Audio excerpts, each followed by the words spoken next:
नमस्कार,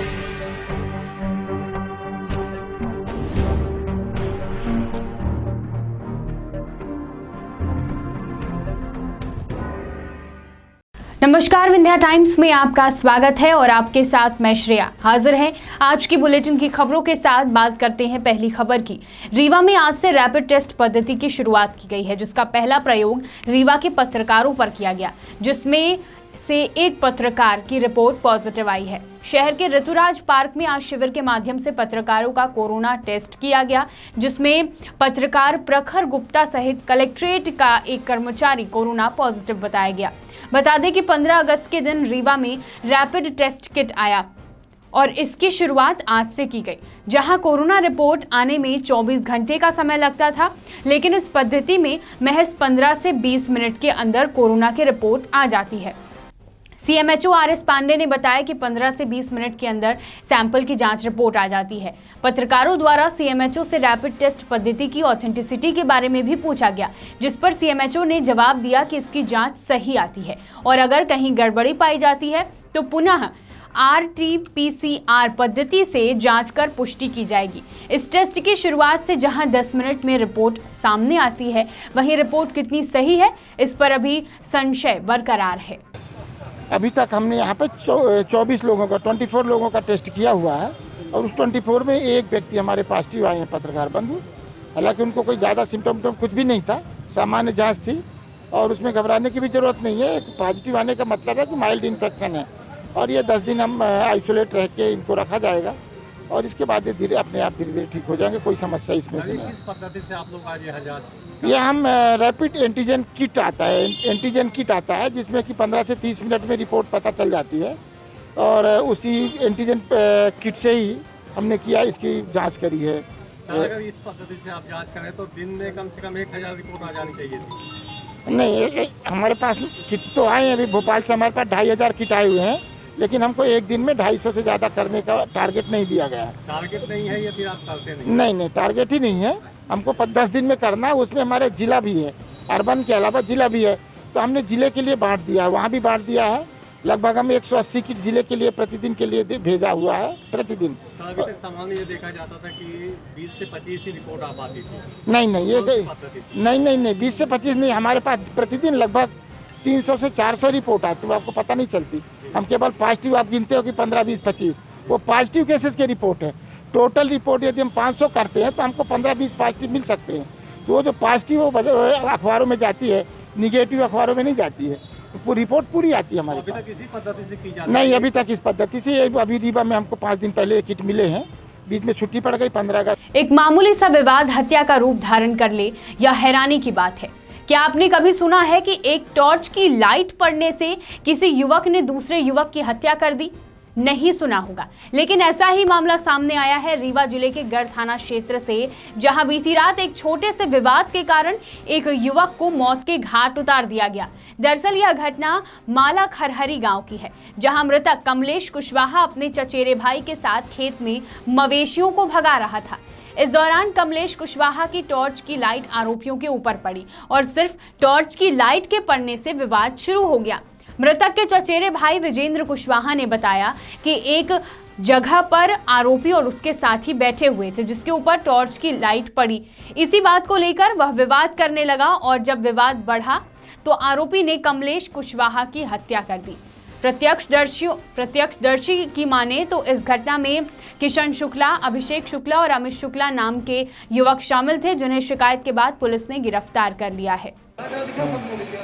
क्या हुआ था? क्या नाम आपका? विजेंद्र कुशवाहा। मृतक आपको कौन? मृतक मेरे चाचा का लड़का है। क्या घटना हुई? घटना हुई तालाब के पास, यहाँ पर लोग बैठे थे, वहीं पे ये 2-3 आदमी आए थे और फिर उसको मारने लगे। कौन कौन थे मारने में, आप जानते हैं? हाँ, किशन शुक्ला था और अभिषेक शुक्ला, अमित शुक्ला। काहे का विवाद था? विवाद उनका हमारा कुछ नहीं था, वहीं पे बैठे थे तो मैंने उनको टार्च मारा, तो टार्च मारने के बाद आए तो गाली गलौज करने लगे और फिर वो मारना। मृतक का नाम क्या है? कमलेश कुशवाहा। नहीं, घटना के समय आप उनके साथ थे क्या? हाँ, मैं था उनके साथ। बीच बचाव किसने किया था? हाँ चाचा का उनका भाई था तो पकड़ने की कोशिश की। मैं बोला फिर बाद में उसको लेके जाओ कि आगे से लेकर उसको मारो। आरोपी पकड़े गए हैं? मैं तो भाई का लड़का था, उसको मैं पकड़ने चला गया। नहीं, आरोपी पकड़े गए क्या थाने में? हाँ थाने में पकड़े गए। आज रीवा के पुलिस अधीक्षक कार्यालय में समस्त आदिवासी समाज एवं समस्त आदिवासी संगठन के द्वारा आदिवासी समाज पर हो रहे अत्याचार के खिलाफ ज्ञापन सौंपा गया है। आदिवासी समाज के द्वारा प्रशासन पर उपेक्षा का आरोप लगाते हुए त्वरित कार्यवाही करने की मांग की गई है। आदिवासी समाज के द्वारा आदिवासी समाज की महिलाओं पर हो रहे अत्याचार के खिलाफ भी आवाज को बुलंद किया गया। समाज के द्वारा बलात्कार, छेड़छाड़ सहित कई मामलों में भी शिकायत की गई। आदिवासी समाज के द्वारा कहा गया कि आदिवासी समाज कोरोना काल में वैसे भी बेहद परेशानियों का सामना कर रहा है। कोरोना काल में उसी समय 6 से 7 महीने से संपूर्ण जिले में आदिवासी समाज के ऊपर अत्याचार बढ़ रहे हैं। पूरे जिले में अब आदिवासियों की हत्या आम बात हो गई है। मारपीट जैसी घटनाओं पर भी बढ़ोतरी हुई, लेकिन कोई भी अधिकारी आदिवासी समाज के खिलाफ हो रहे अत्याचार को रोकने में रुचि नहीं दिखा रहे हैं। ऐसी तमाम समस्याओं के साथ आदिवासी समाज संगठन ने रीवा पुलिस अधीक्षक कार्यालय में अपने खिलाफ हो रहे अत्याचार के खिलाफ ज्ञापन सौंपा। शहर में पड़े अधूरे निर्माण कार्य से शहर के रास्ते बंद हैं।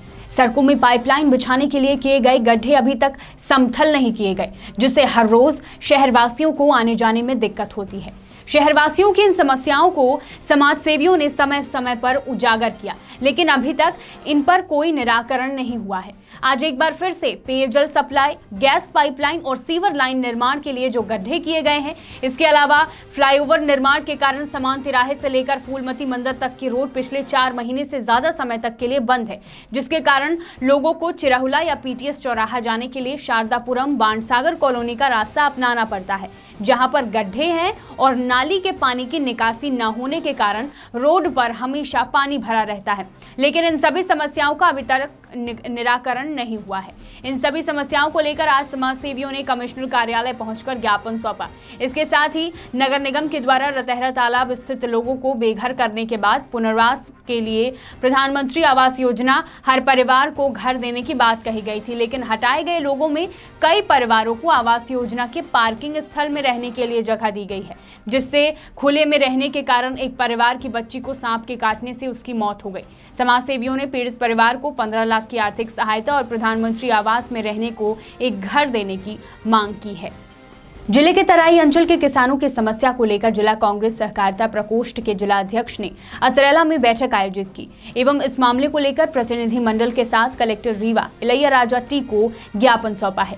इसमें जवा अतरेला क्षेत्र के किसानों की समस्या बताते हुए कहा गया कि पूर्व में भी बिजली एवं खाद बीज की समस्याओं का ज्ञापन सौंपा गया था, लेकिन अब तक कोई कार्यवाही नहीं हुई है। मांगों पर यदि कार्यवाही नहीं हुई तो 25 अगस्त को जवा तहसील का घेराव व जेल भरो आंदोलन किया जाएगा। बता दें, अधिकांश गांवों के ट्रांसफार्मर जले हुए हैं और जहां बिजली है वहां वोल्टेज कम कर दिया जाता है। क्षेत्र के सभी जिम्मेदार अधिकारियों से मांग उठाई जा चुकी है। ज्ञापन देने प्रमुख रूप से वरिष्ठ कांग्रेस नेता रामाशंकर मिश्रा, राम नरेश तिवारी, राजा तिवारी, नंद कुमार द्विवेदी, कादर खान आदि सभी मौजूद रहे। सिरमौर से सुभाष मिश्रा की रिपोर्ट। बिजली की जवा तहसील में बिजली की भीषण समस्या, यूरिया खाद की समस्या, अरा मवेशियों की समस्या और किसानों की बहुत सारी समस्याएं हैं, जिनको लेकर के हम लोग एक आंदोलन 25 तारीख को जवा मुख्यालय में करना चाह रहे हैं, जिसमें तहसील का घेराव किया जाएगा, गिरफ्तारी दी जाएगी और जब तक ये बिजली की समस्या का निदान नहीं होता है तब तक हम लोग इसको लगातार आंदोलन करते रहेंगे। और प्रशासन पूरी तरीके से इस समय जो है, वैसे तो पूरे रीवा ज़िले में बिजली की समस्या है, यूरिया खाद पूरे रीवा ज़िले में नहीं मिल रही है, लेकिन जवा में विशेषकर कोई इसका माई बाप नहीं है, यहाँ तो कोई देखने वाला ही नहीं है। किसी तहसील में कोई अधिकारी नहीं रहता, न एसडीओ रहता, न तहसीलदार रहता, न नायब तहसीलदार रहता, सीओ जवा में नहीं है। मैंने उधारी में सब काम यहाँ का चल रहा है। अगर जनता जाए तो जाए किसके पास? किसान परेशान है, कोई कृषि विभाग का अधिकारी नहीं है, कोई पटवारी नहीं मिल रहा, कोई आरआई नहीं मिल रहा, तो इस तरीके से लोग अपनी समस्या भी किसी से नहीं कह सकते। बिजली विभाग के अधिकारी मनमानी कर रहे हैं, जब मन पड़ता है तो लाइट देते हैं, जब मन पड़ता है बंद कर देते हैं। और अधिकतर यहाँ मैंने 20-22 घंटे तो लाइट बंद रहती है। कभी एक फीडर में थोड़ा बहुत आई तो वोल्टेज नहीं आता है, कभी दूसरे फीडर में दिए तो वोल्टेज नहीं है।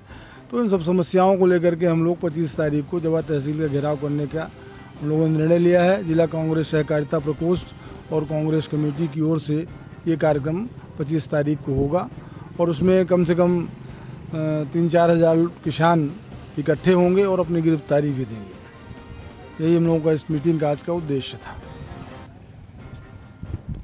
पुलिस अधीक्षक रीवा राकेश सिंह व अतिरिक्त पुलिस अधीक्षक शिव कुमार वर्मा के निर्देशन में एसडीओपी ढबौरा डीपी सिंह के मार्गदर्शन में और थाना प्रभारी पनवार विजय प्रताप सिंह के नेतृत्व में पनवार पुलिस ने छदहना में जगलाल कोरी जो कि अपने घर के आंगन में गांजा के पेड़ लगा रहे थे, मुखबिर की सूचना के आधार पर जगलाल कोरी के घर में दबिश दी गई, जिसके घर से 15 किलो 500 ग्राम गांजा जिसकी कीमत लगभग 75,000 रुपए के साथ आरोपी को गिरफ्तार कर लिया गया है, जिनके खिलाफ अपराध क्रमांक 144-20 धारा 8-20 एनडीपीएस एक्ट के तहत अपराध पंजीबद्ध कर कार्रवाई की गई। सिरमौर से सुभाष मिश्रा की रिपोर्ट। रीवा शहर में चोरों का आतंक दिनों दिन बढ़ता जा रहा है, तो वहीं चोरी कर रहे चोरों को पुलिस द्वारा या फिर स्थानीय लोगों द्वारा रंगे हाथों पकड़ा जा रहा है। रीवा सिविल लाइन थाना अंतर्गत कोर्ट में बने वकीलों के चैम्बर में आज एक बार फिर से चोर बाइक की चोरी करते हुए पकड़ा गया। बता दें कि चोर एक पत्रकार की गाड़ी को चुरा रहा था। घटना की जानकारी के मुताबिक कुछ पत्रकार कोर्ट में बने चैम्बर के नीचे अपनी बाइक पार्क कर चाय पीने के लिए गए हुए थे, तभी शातिर चोर चोरी करते हुए पकड़ाया गया। इसी तरह कल भी एक घटना सामने आई थी, जिसमें जॉन टावर के पास एक चोर को स्थानीय लोगों के द्वारा चोरी करते हुए रंगे हाथों पकड़ लिया गया था। बात करते हैं बुलेटिन की आखिरी खबर की। रीवा जिले के किसान इन दिनों बढ़े हुए बिजली के बिल को लेकर परेशान हैं। जिले के नईगढ़ी तहसील अंतर्गत देवगना गांव से एक ऐसा ही मामला सामने आया है, जहां पीईबी से परेशान हितग्राही गलत मीटर रीडिंग के चलते परेशान हैं। उपभोक्ताओं का कहना है कि जहां पिछले माह 100 रुपए संबल कार्ड धारी के बिल आते थे, वहीं अब 1500 रुपए महीने बिल आ रहे हैं। बढ़े हुए बिजली के बिल को लेकर उपभोक्ताओं में भारी आक्रोश है। गरीब एवं मजदूर वर्ग के साथ सामान्य वर्ग के लोगों को भी भारी समस्या का सामना करना पड़ रहा है। गांव के सामाजिक कार्यकर्ताओं के द्वारा कमिश्नर एवं कलेक्टर से मांग की गई है कि बिजली के बिल को कम कर दिया जाए। विंध्य की तमाम खबरों के लिए देखते रहिए विंध्या टाइम्स। बहुत बहुत धन्यवाद।